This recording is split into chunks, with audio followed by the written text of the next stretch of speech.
welcome everybody to our new show, the Dolphins Draft Talk on the Finstock Sports Network. I'm your host, Bobby Finstock. I'm a little different. I gave my beard to Michael Vogel, new to the channel. What is up, brother? Thank you for joining. We got Dolphins Draft Talk, and then we got On The Clock. How are you? Welcome to the channel, brother. Man, I'm great. I've been waiting to do something like this for a long time. So when it comes draft season, man, it's like my second Christmas. So I'm ready. Let's do it. Yes, sir. Yes, sir. Got a few people already in the comments. Oh gosh, Evan, don't say that. That's what my wife said. Oh, you're going with that Evan look. I said, no. I just needed to clean this up and let it grow. But first off, let me thank everybody for tuning in. Whether you're watching on YouTube, Twitter, or Facebook, smash that like and subscribe button. This is the first episode of our draft coverage as we get closer to the draft. The Dolphins started off the season great, 8-3. Of course, it was 3-0, 0-3, 5-0, 0-5, 1-0, and then eliminated. But they started great, then they kind of flatlined before getting eliminated. And despite being 8-3, there's a lot of the needs of this football team, Michael. First off, you haven't had a chance to talk about what you thought of this season, what you thought about this coaching staff. So before we move on into team needs and where we're looking at the draft, give me your thoughts on this football team this season. I think when I'm looking at the Dolphins, especially when you bring Mike McDaniel on for his first year, I'm not so far stuck on records and not. I just wanted to make the playoffs. That we haven't been there since 2016. It wasn't pretty, but we got there.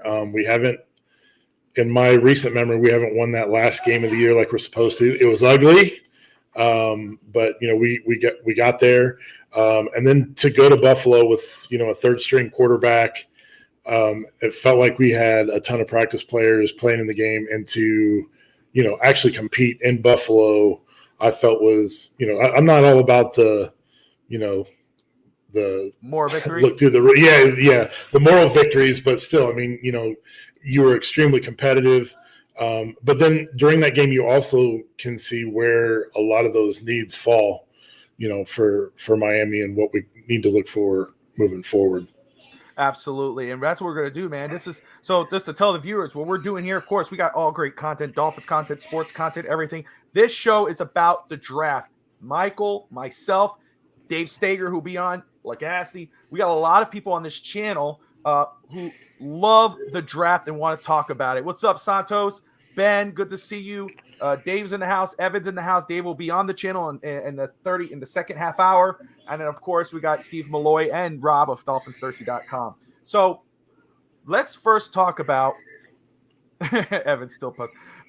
Evan doesn't believe in moral victories either. I'm sure you've seen Evan on the channel. Yeah. He's still a little salty on the Dolphins' loss and, of course, Mike McDaniel. But all things will get better, I assume.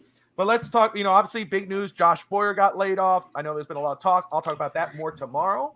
Yep. So we'll see where the defense goes, where the identity of the defense goes, with a new coordinator. Let's talk about team needs. I think everybody has a different opinion of what the team needs or what the main team needs are. Of course, we got free agency, and some of that may be addressed. I know the Dolphins, I think, are $16 million over the cap. So they got some work to do to fix that. Yeah. But And they could with some restructures. Byron Jones needs to be restructured. There's a lot. You could get over to $40 million, so you might be able to adjust to fill in some holes. But let's look at some of these team needs. Let me pull this up very quick, and you tell me what you think. If this is right, this is my view of team needs currently for the Miami Dolphins. I got right tackle, left guard, linebacker, tight end, corner, and running back. Yep. That about right to you? I mean, that pretty almost nails exactly what I had. I just put O-line in general. I think, in my opinion, if I'm building a team, going through the draft process, I want to try and get, one or two, O-line that we think can help, shore up the offensive line until you actually have five guys that are solid, and you're not patching things together all season with guys that are hurt all the time. As an O-line guy myself, I coach in high school. it's tough, man, when you just, you're constantly, plugging guys into positions they may not, play or whatever. So I think O-line is obviously, as far as I look at it, my team need number one is O-line. Linebacker, obviously, I feel like we could at least, with backups and who knows what they're going to do in free agency and stuff like that. And God, I just want a tight end that can block and also catch. Like, I love Mike Gesicki, but he's not, I want that big, I want that big stud that can knock somebody out. And then go out for passes and stuff like, I think everybody's trying to find the next Kelsey or, Kittle in the draft somewhere. So, I think it's all fair, and I'm with you with the tight end. I think tight end is a very important need on this football team. I don't think people are talking about that enough. Let me just say, Santos, man, I appreciate you. I wanted to get a fresh look. I wanted to get some nice cold air. That's why I trimmed this down. But, brother, let's be honest. I'm sure Brett will say it. I'm sure Michael will say it. And even Dave Steger, even Josh Wingate, who's there, who said you forgot quarterback. We'll talk about that. But this will grow within a week. In 2 days, I'll be like halfway through. So don't worry. I just need to fresh air. I knew that was going to get some conversation going. But anyway, Josh Wingate says you forgot quarterback. The Dolphins' number one quarterback, the starting quarterback, Tua, he had answered a lot of questions this year. He played very well during that 8-3 stretch. Almost elite numbers with Tyreek and Jalen Waddle. Then they went 0-5. But during that stretch as well, besides struggling in that 0-5 spot, was really the injuries. I mean, first his back. Then you have the arguably the 3 concussions, 2 confirmed. Right. There's a lot of talk now about, he's not concussion prone. But injury, it remains the question with our quarterback right now. Every year, played 13 games this season, played 13 games last season. Every year, except for, I think, 1 year in high school, he has been out, I think. And forgive me if I got either 1 year college or high school, one of the two. Yeah. And whoever's in the comments could correct me. But that's been the case. Should the Dolphins be looking at a quarterback in the draft this season? In your opinion? It's the $1 million question. You get on Twitter and it feels like one day 98% of the fan base is against him, and then the next day he's our quarterback. I feel like, in my opinion, he's the best quarterback we've had since Dan Marino. I know that some people, I might get shot for saying that. No, it just like when he's playing and he's not injured, he is lighting up the scoreboard, which. I mean, this is probably the most fun I've had watching games all year, putting those kind of points up and coming back from big deficits and stuff like that. Under Flores, I just, we'd get down and I didn't feel like we had the offense to come back. You had a strong defense under Flores, but then the offense kind of wavered a little bit. I would, in my opinion, I would like to go to bat with him one more year. Hopefully he can stay healthy. And obviously, next year then if he's, more concussions, then I think you have to move on. I'm not sold on Teddy as the backup. I mean, I feel like he was injured just as much as the next guy. So I'm not a huge fan there. So we obviously, whether some people think Skylar's the rightful backup or you want to bring somebody in, from the draft, and I think you go that route too. So. So with these positions, the team needs we discuss tight end, running back, linebacker. I agree with Josh. I believe in the big building the trenches. Offensive line. Which positions do you think in this draft can you get away with filling a need there compared to free agency? What position would you say, okay, I would rather target this in free agency, but really this part of the draft is so deep we can focus on a position in this part of the draft. Just kind of the stuff that I was reviewing earlier. I feel like maybe O-line we can get through the draft. If you go and look at some of the cornerbacks and stuff that are hitting free agency, I mean, there's some decent names in there, like Cam Sutton, Patrick Peterson, Marcus Peters, James Bradbury. Like I think, Tremaine Edmonds, and then at the linebacker spot, like Tremaine Edmonds is there, Levante David, Jermaine Pratt. Those are all guys that, that I think could fill some needs. I'm kind of stuck on Jermaine Pratt a little bit just because he went to the high school that I coach at right now. So it'd just be cool to have him as a Dolphin and be able to get that jersey and stuff. But, I think I feel like there are some good cornerbacks out there to be able to get through free agency. Through free agency as far as O-line, I feel like we went free agency wise and got some guys, but they're hurt. See, Michael might be frozen there, so he might be back in just a second. But as he was saying, and Evan brought up, he doesn't trust Greer to draft O-linemen. So that's why for me, I get that point, especially with the recent history with Austin Jackson and Eichenberg and all that whatnot. So free agency might be the best route to go offensive lineman.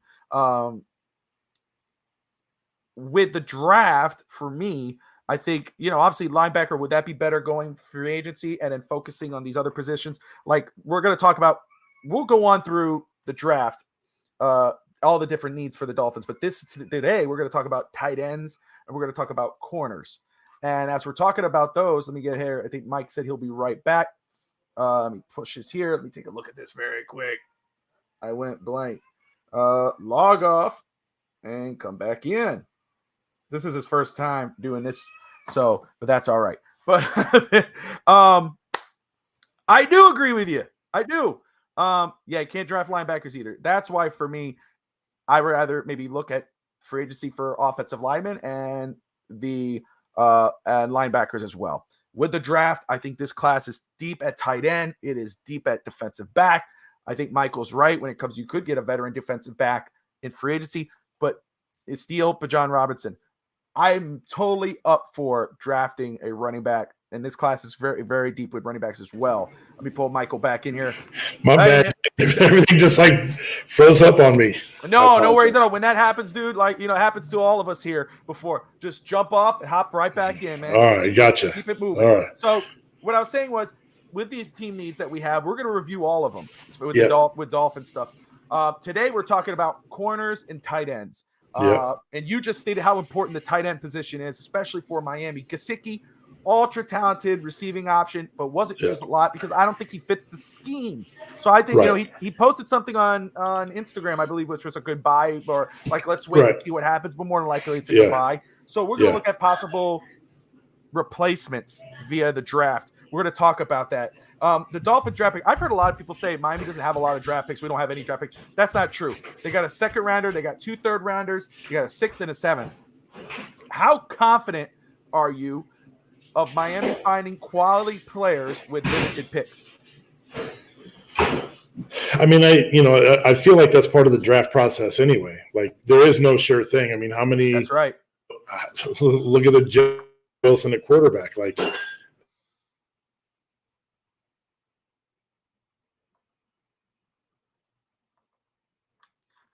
Frozen again.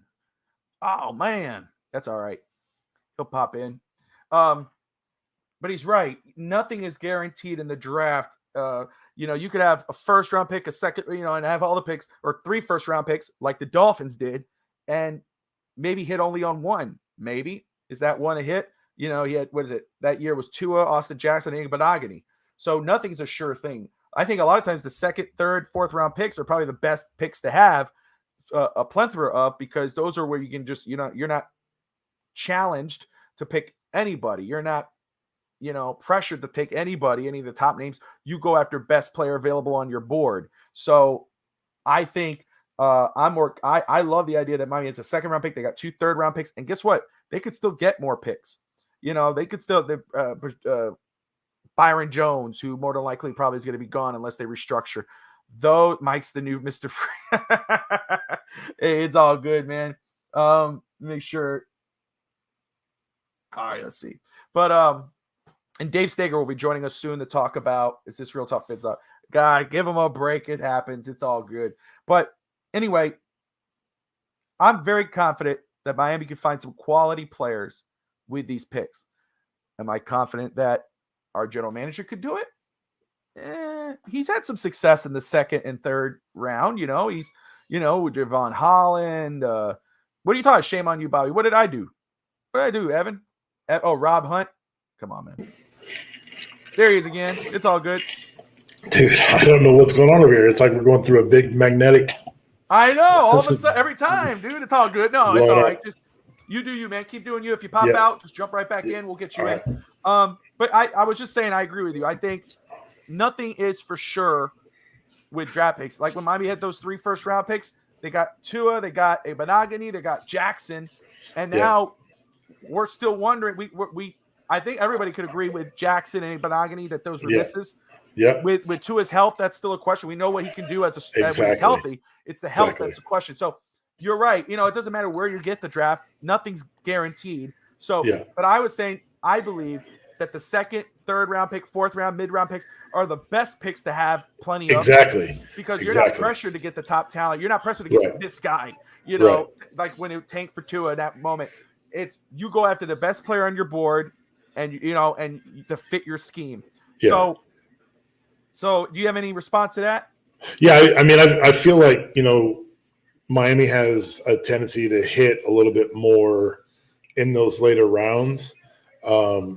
Like you look at was it Kehu? Is that his name? Kehu.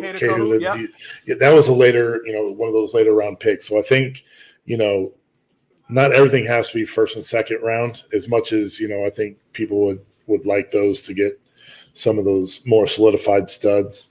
But I don't think that you have to. I've seen a lot of, heck, look at, Purdy for the 49ers was the last guy picked, and, Mr. Irrelevant. He doesn't look irrelevant right now. So no, he doesn't. I think, I think with the picks, I am always a fan of having a lot more picks, but I think with the picks that we have, you can, there are still, guys that are gettable.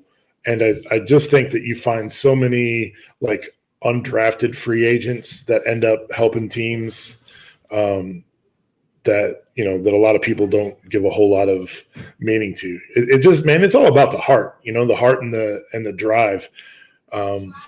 From me just coaching football, like, I feel like those 2-star and 3-star guys are a lot better to get than those 5-star guys. Because 5-star guys have never had to work for anything in their life. It's just talent.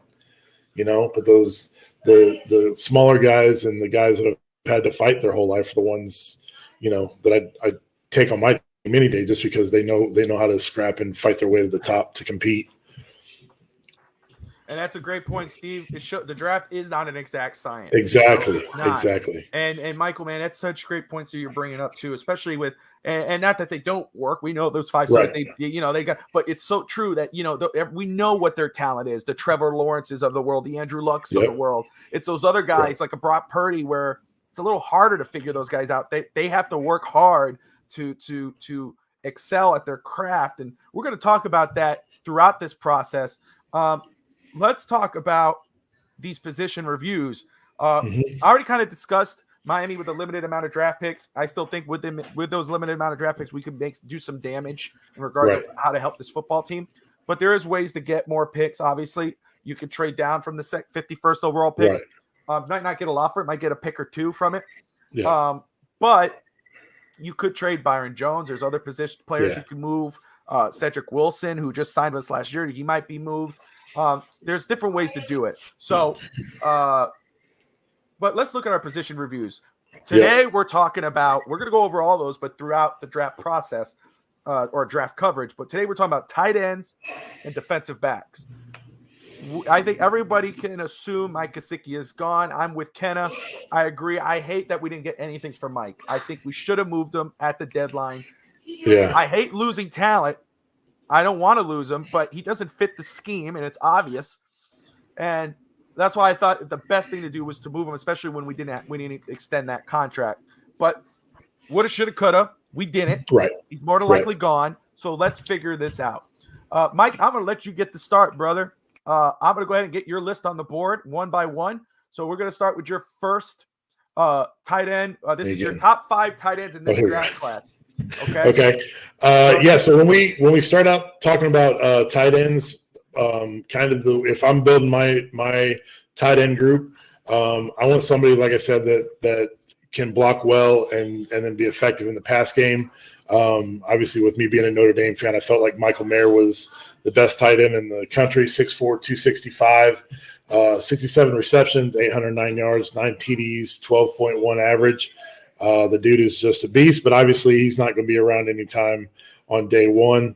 Going to my second guy is Darnell Washington from Georgia. And I'm going to be honest, I wasn't a huge fan in like the bowl games. Like he just looked, I don't know if it was that number 0, but he just looked overly clunky until I went back and watched film. And then I saw him. Yep. He was extremely effective in the running game, putting guys on their backside. 6'7", 270. I mean, that dude's going to be a stud. 28 receptions, 450 yards, 2 touchdowns. And that I have is kind of a reach. It is his Noah Gindorf from North Dakota State. He's another one of those guys that is an inline blocker, like on pushing the pile and stuff. He's got his guy beat, and then will kind of get himself back into play and help push for more yards. And then my number 4 tight end this year is Dalton Kincaid out of Utah. He's more the Mike Gesicki type. Yep. But there's a lot of guys, a lot of teams that want those type of tight ends. 6'4", 240, 8 touchdowns. And then the number 5 tight end is Luke Musgrave of Oregon State, 6'6", 250, 11 receptions, 169 yards. Another one of those, maybe you can flex them out to wide out in that type of Mike Gesicki mold as well. So those are my 5 tight ends, and I like the big blocking types first. When you watch Kelsey play, he just even on that chip block where it looks like he's blocking and then releasing down the middle of the field where there's nobody around him. I mean, those guys I think are ideally what I would like to see in a tight end that can help in the run game, which I feel like is what Mike McDaniel wants in his offense. Considering Mike Gesicki didn't get much game time this year accordingly. But I want to say, because Evan brought this up, and guys, forgive me just a second. I'm not looking at the comments at this time, but I will. But I did see Evan's comment about poor Hunter Long that we got out of Boston College. Yeah. What do you see with him? Do you see a future at any spot with us on the roster, really, or is this guy just a body right now? When Flores took him, was it 2 drafts ago? It was odd to me because I didn't feel like he was as good as we wanted at a tight end position. So right now I feel like he's a body. I mean, if he has in his mind that he's going to start this year and puts in the work and the effort and, with getting with the O-line and working on blocking and stuff like that, you never know. I just haven't seen a whole lot from him to be, to have an opinion that he's going to be able to help this team. I feel like Smythe is the guy right now. Yeah.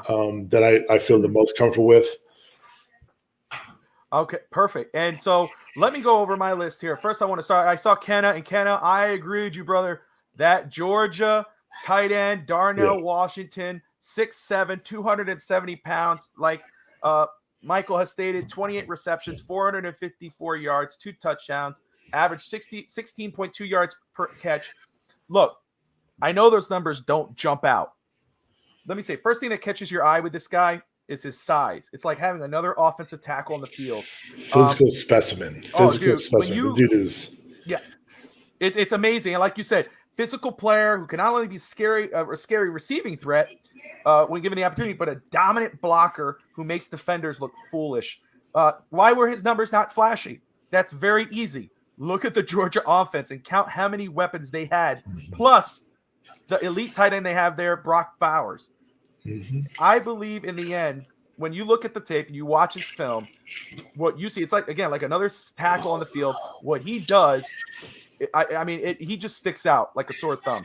And then when he has the opportunity to catch footballs, it's beautiful. I mean, I think my opinion, I think he's the best tight end in this class. But I'm a little biased because I think he would be the perfect tight end for the Dolphins. I really do. So if he's there at number 51, which my lips to God's ears, Dolphins should run again. Absolutely. My number 2 tight end, Michael Mayer out of Notre Dame, 6'4", 265, 67 receptions, 809 yards, 9 touchdowns, 12 yards per catch. The most well-rounded tight end in this class. He could block, he could catch. He's a lot of guys' number 1 tight end in this class. For me, and it's understandable when you watch the film, you see it. I mean, probably the most, like I said, most well-rounded. He's receiving as a blocking threat. He fits the prototypical size that you look for in a tight end. His ability to find and come down with the ball by using his size and length is impressive. His instincts catching the ball are obvious. He would make a perfect tight end option for a rookie quarterback or one who gets scared easily and needs to get the ball away. In the run game and pass protection, he gets the job done. You brought it up perfectly with Dalton Kincaid. Perfect size as well, 6'4", 240. Look at those numbers, 70 receptions, 890 yards, 8 touchdowns, 12.7 yards per catch. Mike Gesicki, I think, is a very, almost a perfect comparison. I mean, he is an elite weapon. When I say Michael Mayer is well-rounded, he goes between like Kincaid and maybe Tucker Kraft, as a blocker, or maybe Darnell as a blocker, where Dalton is just an elite weapon. I mean, he could end up being maybe the number 1 receiver and tight end taken off the board because that's where teams are trending. He's the most explosive tight end. His body and control, his ability to track the ball and secure it in the catch, that sticks out. Separates the defenders from defenders in routes. He could beat the defender with some slick moves, twitchy feet. The difference between Kincaid and Mayer is his blocking skills. That's where he lacks. It's like Gesicki. You don't want him protecting your running back on a run or your quarterback. Cameron Latou out of Alabama. I'm very intrigued by this kid. He reminds me, if Dolphin fans remember, if Charles Clay. This guy can do everything. He came out of high school as an edge rusher to Alabama, and he was a pretty damn good edge rusher. But he got lost in the depth chart before finding his calling as tight end. Very good blocker. He's a Swiss Army knife. That's the way I think of him, Michael. And Dave is there. Dave's going to be coming in just a second. But this guy's a Swiss Army knife. He can do it all. You can line him at tight end. You can put him on fullback. You can put him at the line to block. He won't beat any defenders with his speed or athleticism, but with his football IQ and his versatility, he makes up for it. He can catch the ball. He can make some plays, but he can block. He fits the Dolphin system as well. And then, of course, Tucker Kraft out of South Dakota State. I like him a lot. 6'5", 255. His numbers, again, don't jump out, but it's, look at what he was working with. 27 receptions, 348, 3 touchdowns. The only reason why his numbers don't look like they do is because he missed about 5 games due to an ankle injury. The prior season, 780 yards, 6 touchdowns, 65 receptions. Think about that. That's why the drop. I love these small school athletes. Yeah, I do too. He's a flashy receiver, great body control and ball skills, a physical runner. He makes the defender pay. If you try to tackle this guy, you're going to get hurt. He's a willing blocker, and he's had success. Could still use some help to growing and developing in that area, but I think he can do that in the pros. I think he could be one of these needle in the haystacks type of players. Let me go ahead and pull this up here. Get us back. And so what are you thinking of these guys here, especially like Cameron Latou or Tucker Kraft? I like both of those guys. I mean, when you look at these players, it's all, in my opinion, it's all, who do they get drafted by, and what is the offense? Are they going to be able to fit the offense? I can see both of those guys, hooking up with the right team and being that next George Kittle. The 2 guys that you had, Latou and the kid from South Dakota State. Is that right? Yes.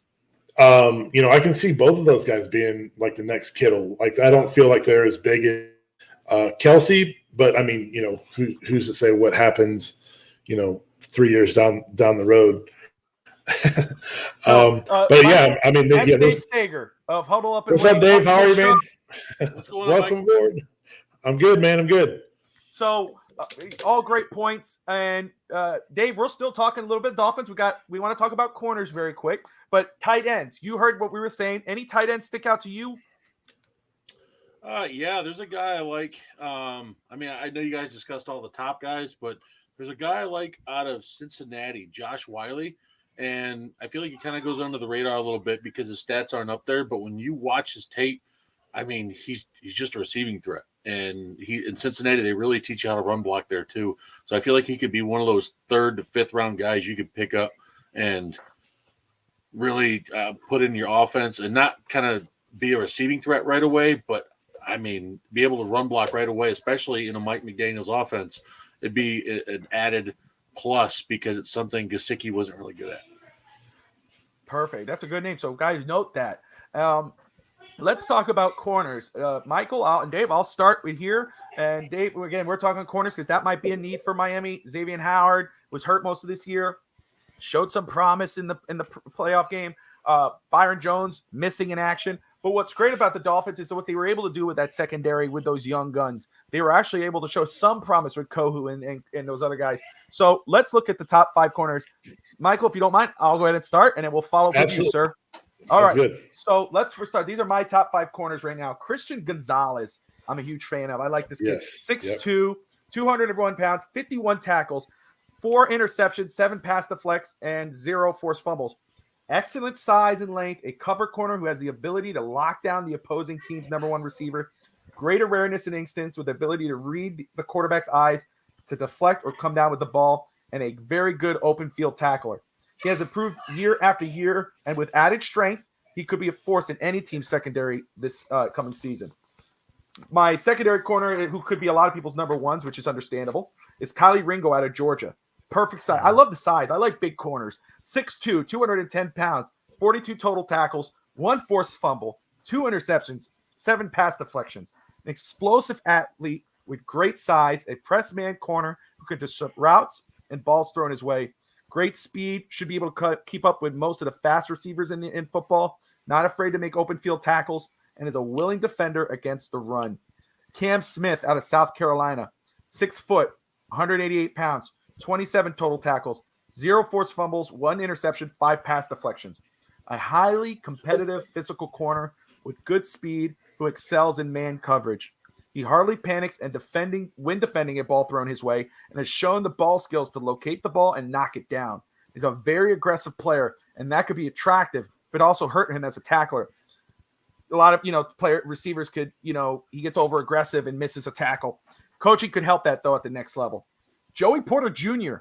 Dolphin fans should be familiar with that name. Joey Porter, former linebacker for the Miami Dolphins.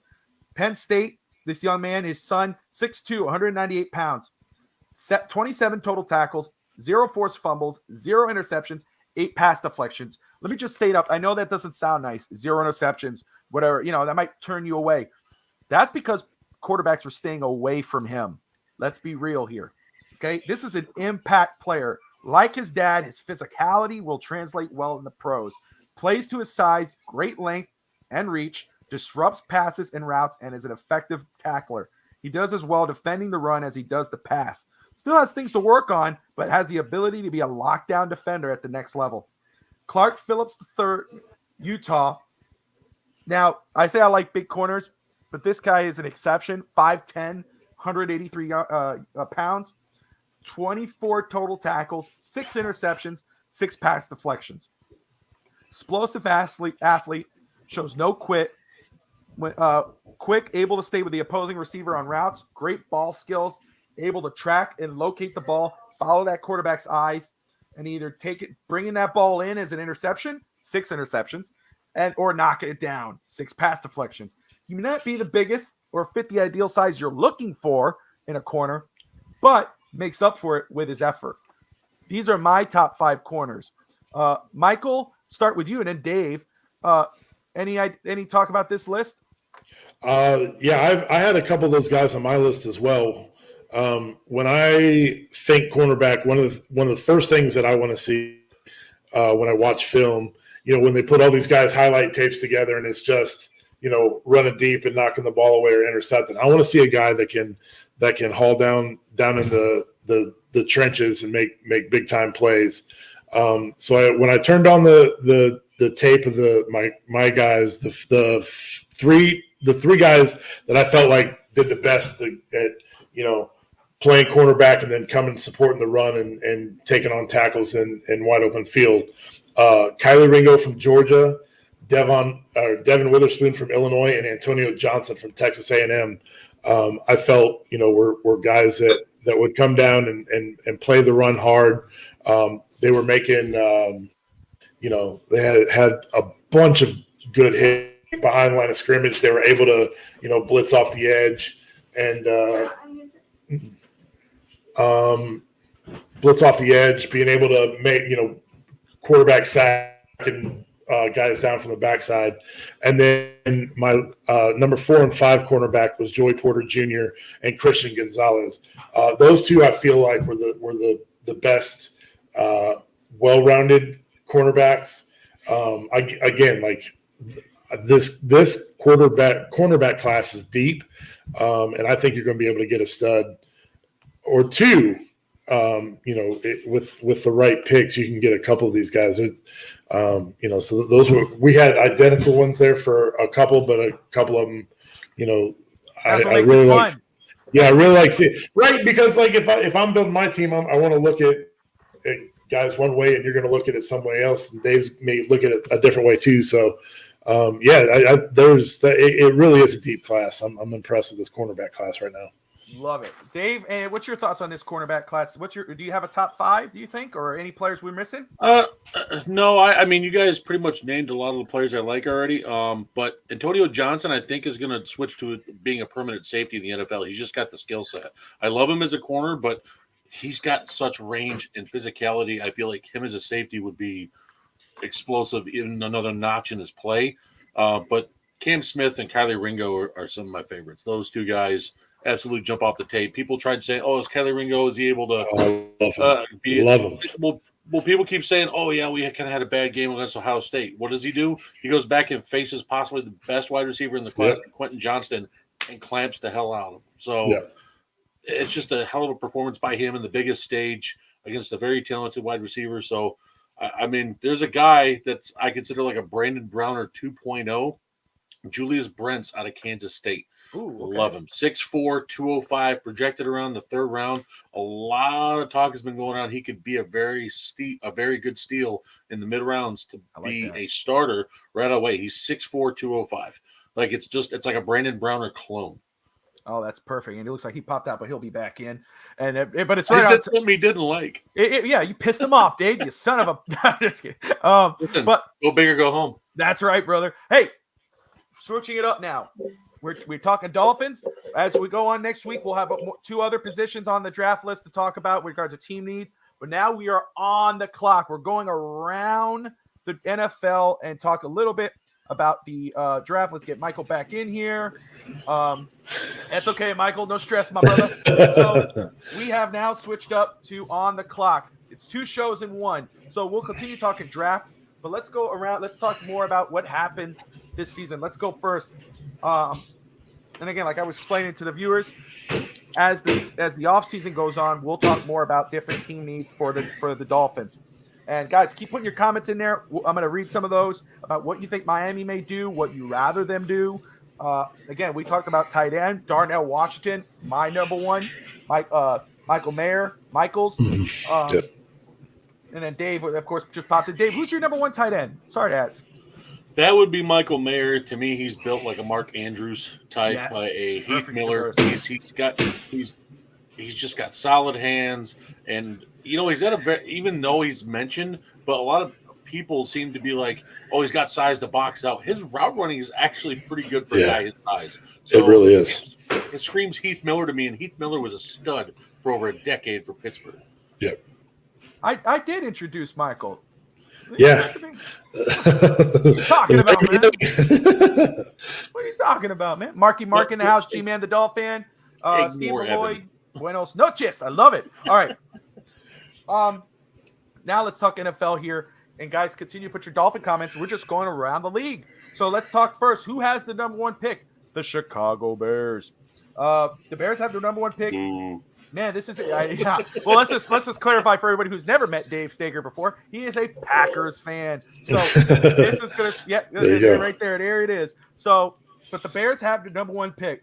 Man, they are, I think, in prime position. They've gotten real lucky here because either they could go best player available. I think they found their guy. I think, for them, we know he still has some growing to do as a passer, but as an athlete, Justin Fields has shown that he could be a something in this league. So they could either go two ways here. They go best player available, or they could use this pick as a ransom for a team that might want to trade up above Houston and get their number one quarterback. So let me start off with Steger because he loves the Bears. The Bears. Do you think the Bears keep this pick and go best player available?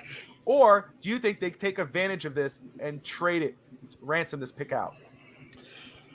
I think they're going to trade it. They love Justin Fields. Ryan Poles has come out publicly, not once, not twice, but 3 times throughout the season saying Justin Fields is our guy. We're sticking by him, and it shows when they sat him in the last game of the season. If they had played him, it would have showed we want to see more from him. We don't trust him as a franchise QB. So to me, that screams they're going to ransom this pick, and they're going to hold a team hostage like Indianapolis, Carolina, New York to try and trade up.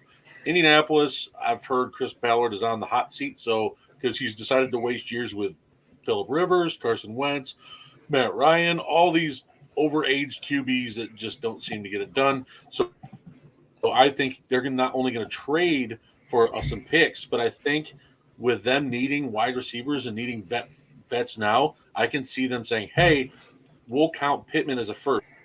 Give us another first, maybe a second, or maybe like a DeForest Buckner with an aging defensive tackle but still high play, and swapping out. And basically now Indianapolis doesn't have to give up their high picks and use them as a player, maybe another pick or two along with them. And Chicago gets to trade down to 4 and take Jalen Carter. Yeah, and that's the thing right there. I think if they stay at 1, and is that your number one player like in this draft? Do you think he's the best player available at number 1, Jalen Carter? Him and Will Anderson are 1A, 1B. That's how close it is. I'm big on Jalen Carter. Will Anderson, I think obviously he's a linebacker. In my opinion, he's going to be a linebacker in the pros, but I got to watch more on him. From what I saw, I don't see him as an edge rusher. But it's harder to find elite defensive tackles interior than edge rushers. No, nothing against Will Anderson. No. But I feel like you could find edge rushers in the rest of the first and early second compared to defensive tackles like a Jalen Carter. I agree with you. And so for me, if you stay at number 1, you go Jalen Carter. But I think if you have the ability to trade down, you're going to get a buttload of picks, and you might still be able to get a Jalen Carter. Trade down for extra picks. J.M. Santos says, hey, Santos, I'm a fan of trading down. I'm not a fan of trading up because you lose things. I like to trade down, get more picks, because as me and Michael were talking about, I'm sure Dave may agree. Dave, you could tell me if I'm wrong. More quality players can be found in the mid rounds than in the first round, because then you're kind of forced to draft a player who's top tier talent. Where in the mid rounds you're actually doing your homework and you have more trust in yourself to get that player. So I'm a big fan of trading down. Ralph says we need a young running back, a center, or a corner. And talk about the Dolphins. Hey, I'm not against drafting running backs. So we're going to talk about running backs in this draft coverage shows as we move on. Dolphins need to draft Will Levis. We're going to talk about Will Levis in just a second, man. But let me just go ahead. So, Michael, do you agree with Dave? Yeah, I absolutely. I think the Bears are going to end up trading it. My brother-in-law is a massive Colts fan. He is scared to death that they're going to trade up to 1 and take the guy that they could have had at number 4, which, I just feel, especially with Irsay the last couple years and kind of what he did with Jeff Saturday, and some people think that he's going to get the full-time gig down there. I wouldn't put it past him to go to number 1 and get the quarterback that they could have had at 4. So, some people are saying CJ Stroud, some people are saying Will Levis. Either one of those guys could be available at 4 if, Bryce Young's taken first, probably the Texans, I'm assuming. So, if I'm the Bears, I'm absolutely trading back, getting more picks, or like Dave was saying, some quality receivers in a trade as well. So, If I'm the Bears, I'm trading out of the first, and you can still get what your stud player at 4 if that's where you end up going. So let me ask you this, Michael. We're talking about quarterback needy teams, maybe Indianapolis. Mm-hmm. Is that the team, or what quarterback needy teams in your opinion? And same thing for you, Dave. You'd follow right up as soon as he's done. But what quarterback needy teams do you see trying to make a play? I mean, obviously we know Indianapolis. I know the Raiders might be in the Tom Brady sweepstakes. We got to wait and see, but could they be a team? I know I actually read that they might be interested in Anthony Richardson. So they might be able just to stay there. But what teams can you actually see trying to move above Houston, or maybe just Houston say, hey, you know what? We'll just move up to 1 and maybe swap some picks and add some picks. What do you think happens with the number 1 pick?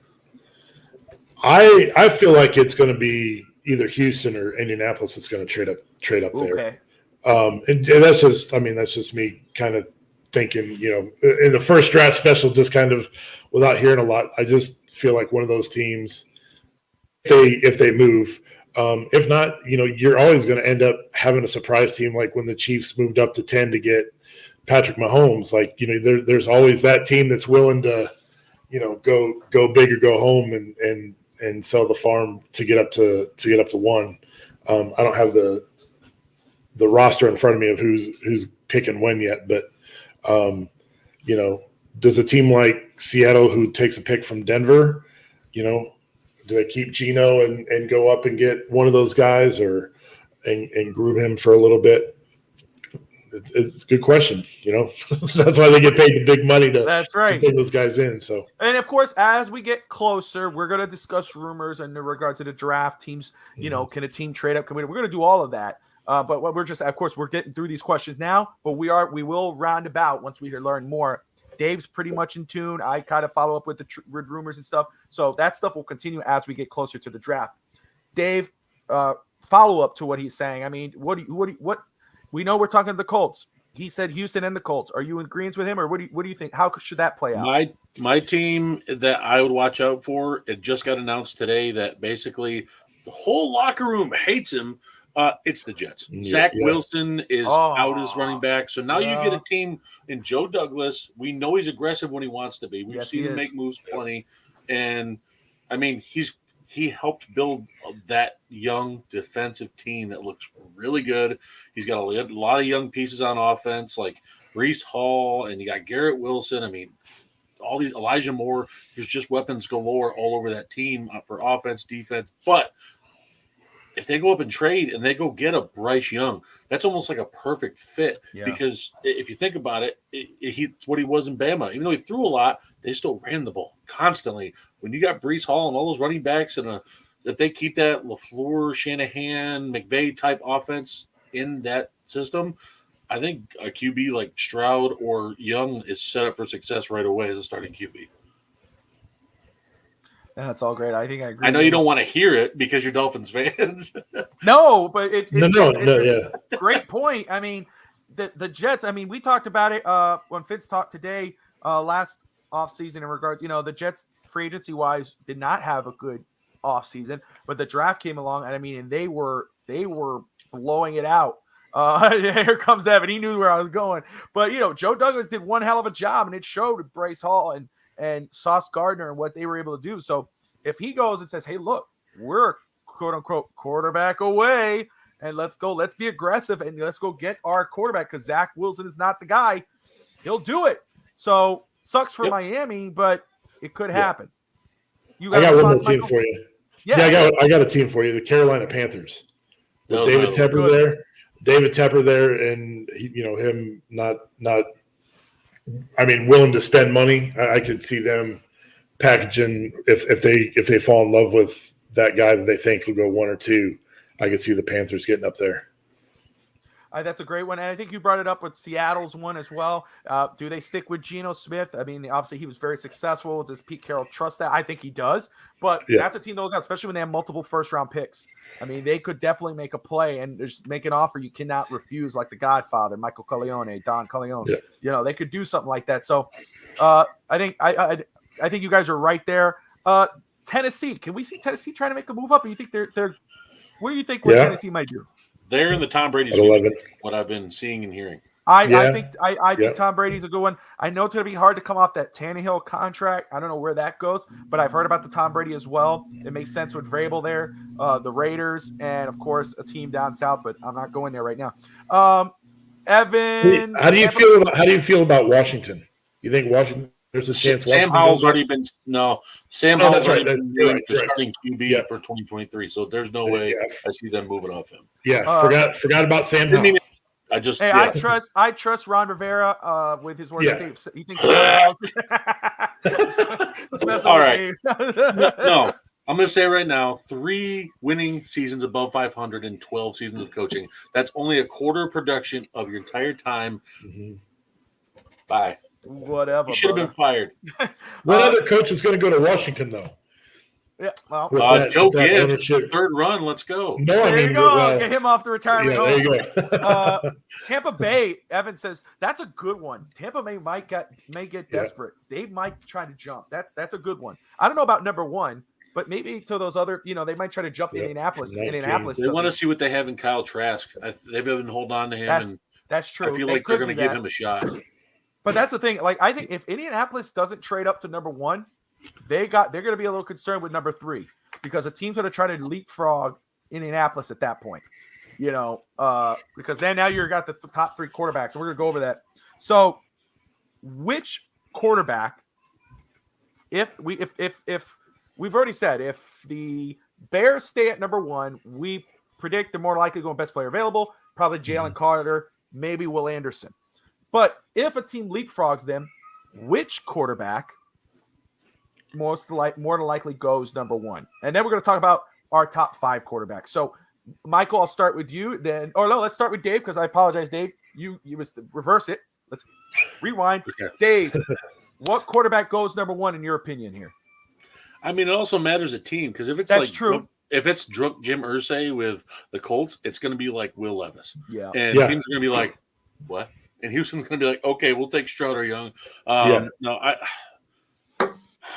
I'd have to say Bryce Young just because he looks really good. I know people say, his weight or his size.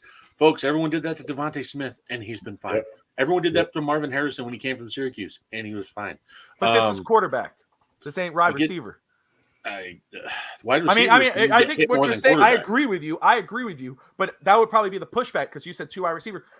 Excuse me. Quarterback, 6 foot. Lamar was tiny, and he came in and. That's true. Yeah. Hey, all right. So you're saying if it's Indianapolis, it's Will Levis. But let's say you're making the pick at number 1. It's Bryce Young. Yes, I'm taking Bryce just because even though Ohio State's as good as they are, I feel like Alabama is such a pro-ready system. I mean, everyone doubted Mac Jones in his rookie year, and look what he did. So that's my thing is you have him coming out. Everyone kind of overlooked him saying, he's going to get babied by Belichick. No, he actually had some pretty decent stats for a rookie QB and came out and surprised a lot of people. So Bryce Young's way more talented than Mac Jones is as an athlete, as a thinker, and he is one of the few QBs that can make all the reads I've seen. Like he'll go 1 through 4 immediately as in the pocket, out on the run. I like him over Stroud because he seems to come through in big moments. That's perfect. So Michael, and we're gonna go over the top 5, but if what quarterback should be going number 1? And Dave's absolutely right, and I should have worded that different because it depends on the team. If it's Indianapolis, Will Levis makes the most sense. And I know people might grimace at that. We're going to talk about the quarterbacks in just a second.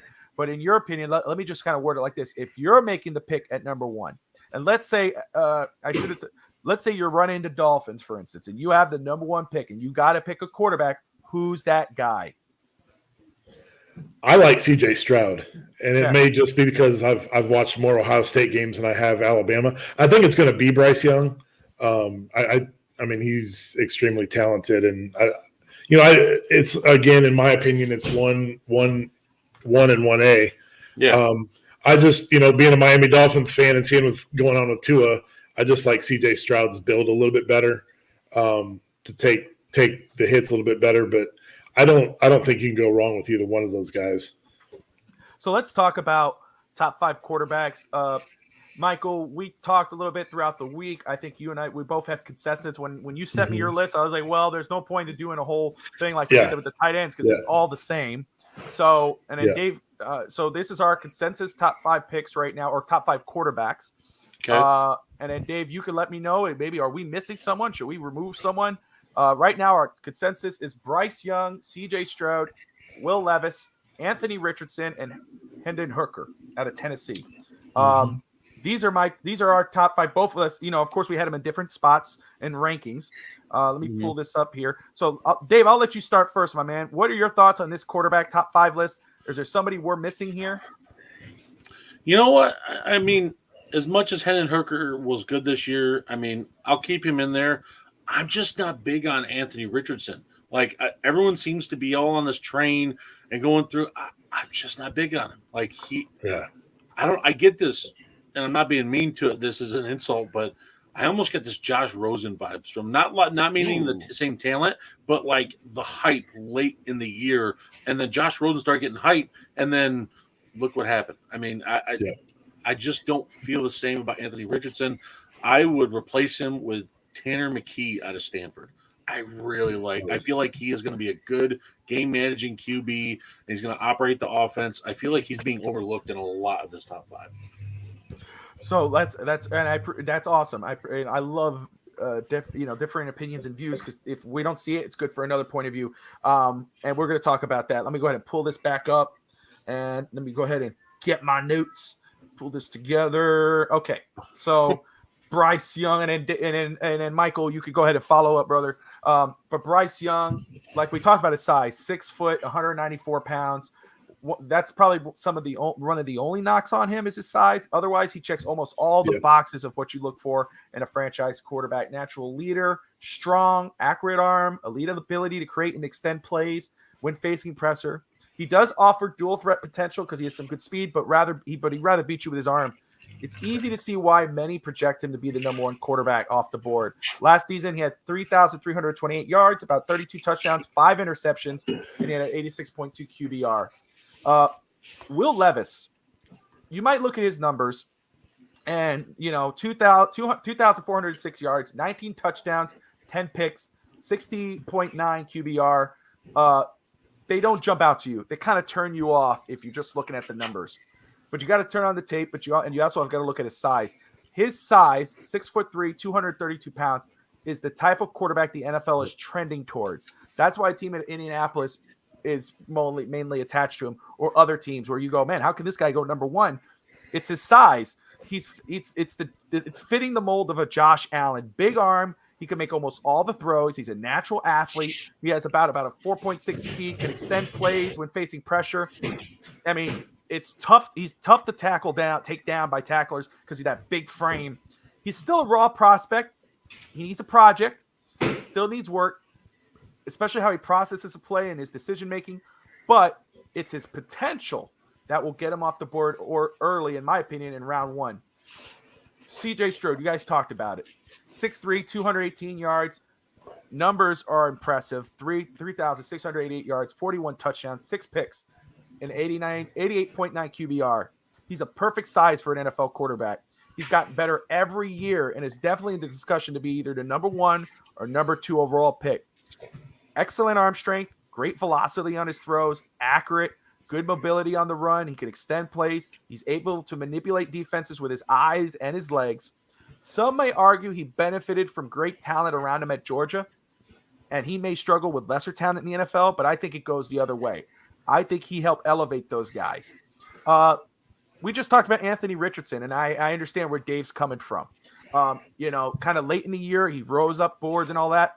I think, and again, his numbers, they don't stick out. I know Rob of DolphinsThirsty.com, who's one of our contributors on the channel, his son goes to Florida, and they had some things to say about Richardson in regards of he's not, they don't see why people are going crazy over this kid. 2,549 yards, 17 touchdowns, 9 picks, 71.2 QBR.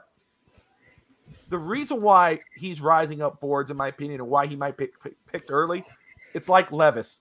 He has that raw potential. He fits the mold of what the NFL is looking for in a quarterback now and where it's trending. His numbers don't scream franchise quarterback, But when you look at his size and his ability with his agility to make and create plays, you see why teams can get excited. Plus, the power behind his throws that bring that high-level velocity could fit the ball into tight spaces.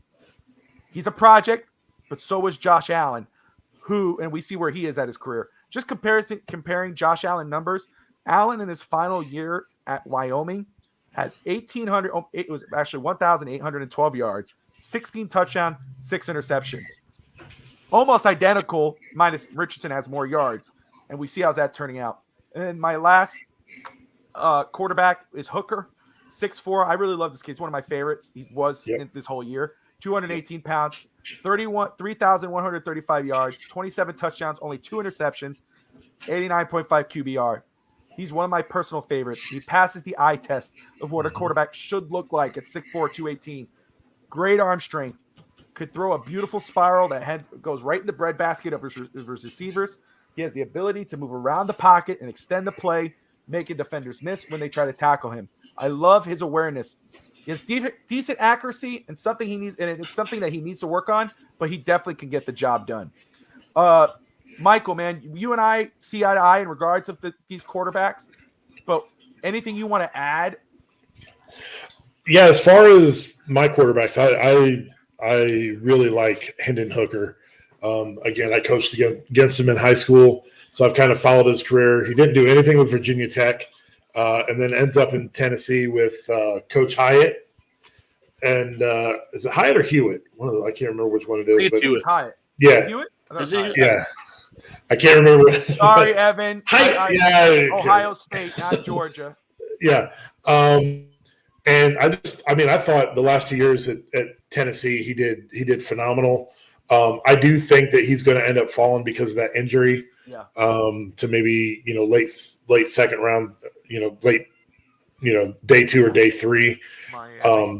I was going to say, man, he'd be one of those that I would absolutely take a flyer on. I'd go crazy. Yeah. If he were there, you said, Bobby, we picked 51st. Yeah, our second pick. Yeah, our second round pick is 51st. I mean, it would be hard for me not to take him at 51 if he was still available. Oh, dude, for sure, and especially if he goes into the third round. And then Tanner McKay, what Dave brought up, and guys, we're talking quarterbacks because we're talking about whole NFL.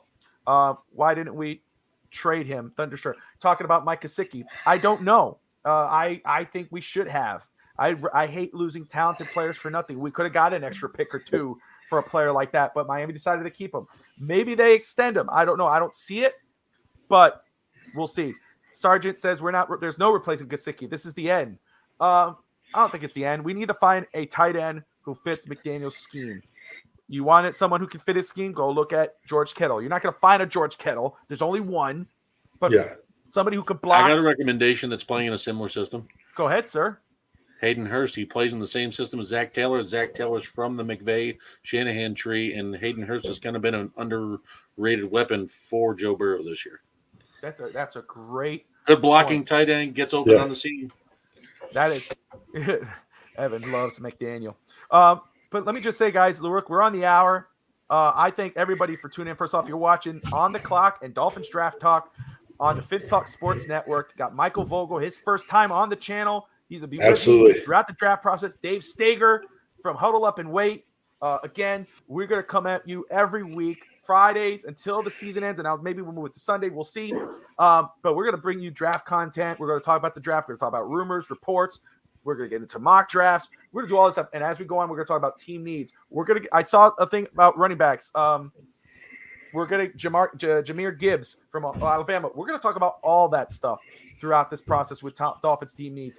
But we want to talk about those two guys, about those two positions today, tight end and corner with regards to the Dolphins. And, of course, quarterback. Hello. And quarterback for, obviously, the number 1 or number 2 pick because we know where it's kind of going. Let me talk about our channel and the content we have. So tonight, we have – or excuse me, not tonight. Well, yeah, tonight, obviously, we got the Dolphins Draft Talk and On the Clock. Tomorrow, Finn's Talk Today with Fish Tank Hank and myself. That's at 12 noon. Monday, we got the Beer and Sports Podcast with Josh Wingate and Josh Kimmel. Kimmel will be there with a guest host. Dave was there last week. That's at 8:15 on Mondays. Tuesdays, we got Real Talk Fins Talk at 7:30 with Steve and Rob. And, of course, we got the Fins Bandwagon with Fish Tank Hank and Evan Posner. Wednesdays, you like basketball? We got it. Fast Break with Alex Atiachiska, Miami Clutch, and Justin Garfield. And then followed by Pro Wrestling Talk, No Holds Barred at 9 p.m. Yes, sir. And, of course, on Thursday, we got Huddle Up and Wait with Dave Steger, Brett Lagasse. Who the hell are those bums? I really call it Huddle Up and Wait with Dave Steger and friends when Brett Lagasse can come on. And, of course, we got Bottoms Up, Fins Up with Mike the Hebrew Hammer Brown and his pops, Lewis. We've got a lot of great stuff on the channel, and we're growing. Absolutely. So if you like talking baseball, you like talking hockey, hit me up. Find me. Let's do it. But, guys, thank you so much for joining us. Michael, any final words before we call it a night? Man, this has been a blast. I've enjoyed it. Get the bloodstream going to the NFL draft, baby. Let's go. Let's go. I love it. Draft is my favorite time. Obviously, Dolphin season, but the draft is my favorite time of the season because I just love doing all that stuff, man. And I love, and we're going to have a lot more fun with all of us now in on it together when we're doing these mock drafts and stuff. So it's going to be very fun. Dave, my brother, any final words for tonight? Don't believe the Anthony Richardson hype, folks. Just leave it alone. Don't do it. That's all I'm going to say. I know. Sorry, any Florida Gators fans are mad, but this is what it is. Don't do it. It's the Josh Rosen experiment all over again. It's Zach Wilson. Look where Zach Wilson is. Look where Josh Rosen is. Damn. Oh, and it might be the Mitch Trubisky experiment too. They all got hyped late in the season, before the draft, and all went. So it's funny. Dolphin fans are starting to hear that name because I've seen that name popping up now for Dolphins. That some people are. I don't know how accurate they are or the sources or whatever, and I'm not questioning nobody. I'll never will do that. But I've seen now they say Dolphins really like Anthony Richardson, second round if he's there. So no thanks. You hear what Dave's saying, guys. What I would tell people, I always tell people, go look yourself. If you want to see what a player is, and don't look at highlights. I mean, it's always easy to fall in love with players on highlights. Go type in Anthony Richardson verse. Go look at recent tape. Go do at least 3 of those. And then come around with your own thing. And if you go and you come back to us, if you want to hop on the show and talk about players or talk about what you think the Dolphins should do, you're more than welcome to.